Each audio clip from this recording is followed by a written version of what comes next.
Hey guys, what is going on? So, welcome to 2018. I'm gonna have like such fire content this year. Even just starting off with this video, dude, we're gonna be talking about the iPhone 6 in 2018. A lot of things have came up in even the last like 2 months of just like Apple slowing down their old phones. So especially of the future of the iPhone 6, it's really important to see how this phone is going to hold up at least in this year. Before I even get too far into it though, I'm doing the Xbox One giveaway. Literally, one of you guys are going to win an Xbox One. It's actually my personal Xbox One, so it's going to be sent to one of you guys, and to enter is super simple. You just subscribe to the channel and add me on all the social networks. All the links are in the description, so check those out if you want to enter. But literally, let's just jump right into it. So the overall body is still fairly nice. I mean, it's a familiar face. I mean, we already know how this one looks, right? The silver back is kind of older style now. I mean, especially since my 7 Plus is my daily driver, the iPhone 6 and 6S, all those phones with this type of back kind of look like an older device, and it's really kind of starting to show its age a little bit. I mean, but overall the design is dope. But make sure when you get a phone like this that you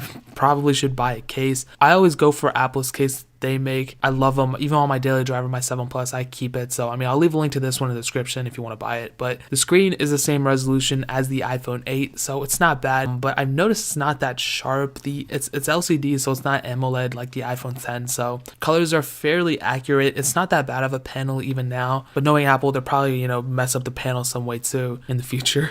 Now, running through the cameras real quick, it has a 1.2 megapixel camera up front and has an 8 megapixel camera on the back, so that pretty much sums it up. There's really not too much to say around here, and I'll talk more about the cameras in a little bit. But booting up the screen, you have iOS 11.2.1, which is the latest version right now. This thing is still supported by Apple, which is a good thing and it's a bad thing. I think you guys all know why it's a bad thing, but the overall fluidity has been somewhat strange in iOS 11, as you guys probably know. And what I mean by that mostly is that the performance I have on this iPhone might not be the same performance that you have in your iPhone, and that all depends on the battery life of your phone, since Apple throttles performance based on the health of the battery now. So even though it only has a dual-core processor and 1 GB of RAM, Apple still feels the need to slow it down even more so it doesn't have those random reboots that some people were having. So to sum up the performance, it gets the job done. And this whole topic kind of brings me back to the next chapter, which is battery life. And in 2017, we saw one of the worst versions of iOS released, which was iOS 11.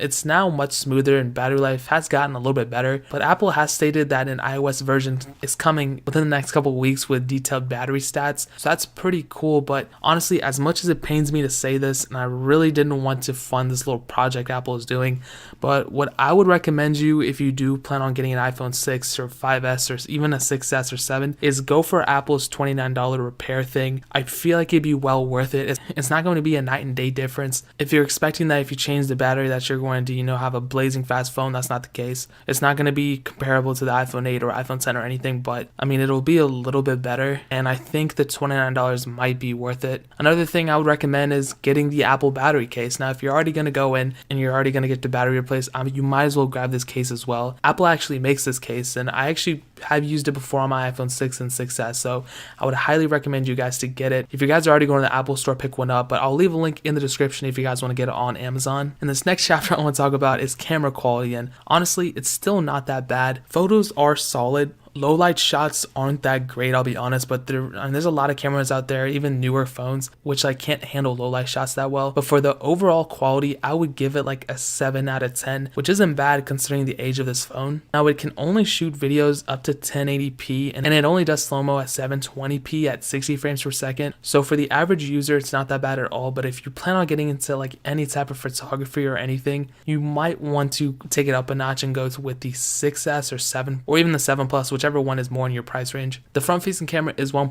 megapixels, which literally kind of sounds as bad as it is. It gets the job done, but I mean, if you're outside and you're taking selfies like that, it's not going to be that bad. I kind of understand. I mean, you have lighting and stuff like that, but if you're indoors and you're taking a selfie, that's going to be kind of hard. I mean, it's going to be somewhat grainy. Outdoor photos look far superior than indoor photos, especially on the iPhone 6. But if you're taking Snapchats and stuff, dude, I mean, honestly, it's not going to be a big difference. Now, here's a huge topic I love talking about, but with this phone, it's kind of hard to talk about, and that is gaming. So, I mean, at the end of it, it's still kind of decent. I wouldn't recommend playing like super intensive games on this. I mean, it tends to heat up the phone a little bit. It's not bad at all though. I mean, you can see like I'm playing like heavier intensive games, or at least I'm trying to. And I mean, the sad thing is that in a way, the more you play these games, the more your battery is dying and the cells aren't like charging as much as they used to, and your phone is slowing down, which kind of sucks. I mean, the phone could handle more, but I mean, Apple just clocks at lower speeds. I mean, that's why it's so important for you guys to get the battery replaced. You can also replace the batteries yourselves if you want to. It's not that expensive. So everything seems to fall in place with every other phone. I mean, it works as it should. So would I recommend this phone in 2017? This is exactly how I would put it. If you're a person who is probably in high school up to, maybe even in college, and you don't really do much with their phone besides Snapchat, MS, emails,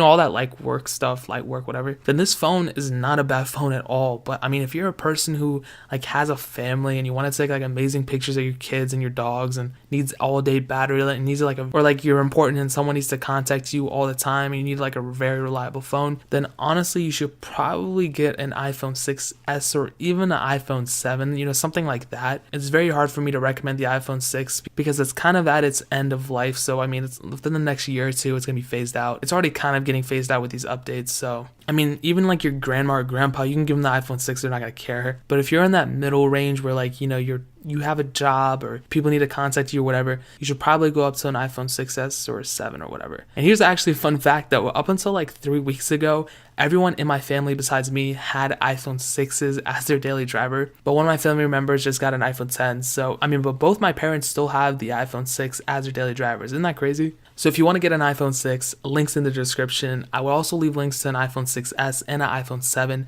so you don't have to go like scourging around and finding verified ones or whatever. I'll do the dirty work for you and get those links in the description. So yeah, I mean, like I said before, if you plan on buying the iPhone 6, do yourself a favor, get at least a glass screen protector, the Apple silicone case, or the Apple battery case. That's what I would do if I were you. And again, everything linked below. I mean, honestly, thanks so much for watching. 2018 is going to be such a banger. I have so many phones and so many products I need to review. So if you guys like these type of videos, make sure you hit the subscribe button. But more importantly than everything else, I love every single one of you guys. And hopefully I'll catch you guys in the next video.